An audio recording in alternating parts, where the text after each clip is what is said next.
dad taught me one time as a kid. He was a wise man, I tell you. He taught me that even if you don't like the job, be glad you got a job, because there's going to come a day when no one else is going to have it. Pay cuts for administrators. You've got a job. It's a very well-paying job. And one of the things my son, matter of fact, just today, he said, I want some of these shoes. He said, but my friends have the same shoes. He compares what he has to his friends, and we can't compare our salaries to everybody else's. The fact is that we are hurting financially. We are hurting financially. Let me give you another example. My sister's a school teacher for 28 years in her district. Her superintendent makes $204,000 a year. That's pretty comparable. However, her district includes 14 high schools. It includes over 180 schools altogether. The enrollment is about 80,000 students. So if we're going to compare our school district to other school districts, let's compare it to all the school districts. The fact of the matter is we've got to cut. If your household income is such that your money going out is more than the money coming in, you've got a problem, and that's the problem we have. We have to look everywhere, and leadership starts at the top. Leadership starts by example. And so if, I tell you what, we're not going to cut teacher salaries. That's not going to happen. We're not going to touch any of the money going to the classrooms, because most of the money going into the school district gets filtered down so much that very few dollars make it to the classroom itself. So yes, we need to start at the top. If we need to make cuts, let's head to Lincoln Center and see where we can make cuts. Let's take away maybe some of the assistants to the assistants to the assistants. Let's start there. I'm not sure if the administrative salaries are out of control. From what I have seen, our administrative salaries are pretty much right in the middle, right in line with what they should be. And I know it seems like we have an awful lot of administrators, and that's something that comes up a lot. Unfortunately, they're a necessary evil. Some of them aren't really evil, but they're a necessity, especially in view of all the requirements that all the government agencies place us as far as reporting and achievement and so forth, and the restructuring of our schools.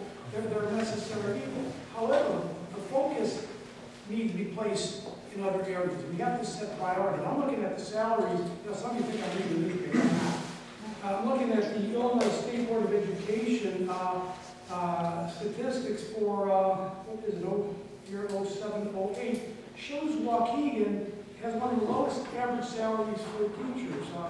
For the high schools, it's low. It's $54,000. That's the lowest average salary in the county. For the grade schools, it's the same average. Now, that's not at the bottom. That's pretty close, because there's an eminence that has $43,000, which is way out of line. But, you know, we have to be able to attract and retain good teachers, qualified teachers. And unfortunately, what happens, and I'm sorry to see this, but a lot of times Waukegan ends up being a training ground for a lot of really good teachers who work for a couple years in the school system until they get the experience, and they can go on to another school district that can pay them more. And that's something that we really need to look at, because the teachers are the front line. They're the ones that are actually teaching our children, and we want the best teachers we can possibly get to. We need to change our focus and focus on priorities. You stated that we do not have a strategic plan. That is not true. We do have a strategic plan that we adopted probably 2 to 3 years ago, and each recommendation that is made to the board by the superintendent tells us where it falls with regard to our strategic plan and our vision for the district. With regard to salaries for teachers, about 83% of our budget is salaries for teachers, administrators, and what have you. And as it was stated, we have to pay competitive salaries, or we're not going to retain individuals who will do the work that is needed so that we have a good school district and that we get proper education for our students. And as stated, yes, we are the training grounds for some other districts, because there are districts who will not hire a brand new teacher. When we get a brand new teacher, we have in-service for them, we have mentors for them, we do everything possible we can so that they will be a good educator, and we are trying our best now to retain those individuals so that they continue to teach in our district. Because we don't want to have brand new teachers every single year. Because those that are experienced, they are the ones in the trenches who will help our students achieve and be very successful. Thank you.